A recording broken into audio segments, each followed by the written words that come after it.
नमस्ते मित्रांनो, लग्नाची बेडी या मालिकेच्या होणाऱ्या पुढील भागामध्ये आपल्याला असं पाहायला मिळणार आहे की इकडे घरातील सगळे व्यक्ती जेवणासाठी बसलेले असतात। त्या क्षणी राजश्री उभा असते, तिला चक्कर येते आणि चक्कर आल्यामुळे ती खाली पडते। घरातील सगळेच व्यक्ती खूपच जास्त घाबरतात। तिला चेक करण्यासाठी डॉक्टरांना बोलवलं जातं। तेच डॉक्टर सगळ्यांना असं सांगतात की यांना माइंडली अटॅक आला होता, त्यामुळे हे सगळं काही झालं आहे। त्याच वेळेस त्या डॉक्टर म्हणतात की यांना कोणते टॅबलेट दिले होते का। त्यावेळेस सिंधू जे टॅबलेट दिले होते ते टॅबलेट त्यांना दाखवते। त्यावेळेस ते डॉक्टर म्हणतात की या टॅबलेटची एक्सपायरी डेट संपलेली आहे, तुम्ही कशामुळे त्यांना हे टॅबलेट दिले, त्यामुळे त्यांना असा हा त्रास झाला।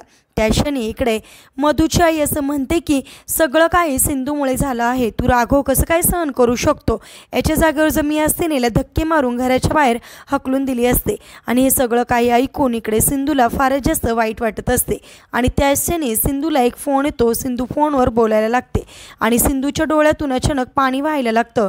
त्यावेळेस राघव म्हणतो, सिंधू काय झालं। त्यावेळेस सिंधू सांगते की मेडिकल काउन्सिलमधून फोन होता, माझं लायसन कॅन्सल केलं आहे असं म्हणून ती रडायला लागते। आता कशा प्रकारे मधू आणि मधूच्या आईचे कारस्थान सिंधू पुढे आणणार आणि कशा प्रकारे राघव जे आता लायसन कॅन्सल झालेलं आहे सिंधूचं ते मिळवून देणार, हे पाहणे सुद्धा इंटरेस्टिंग ठरणार आहे। असेच मालिकेच्या पुढील अपडेटसाठी तुम्ही आपल्या रंजक मराठी चॅनेलला नक्की सबस्क्राईब करा। थँक्यू।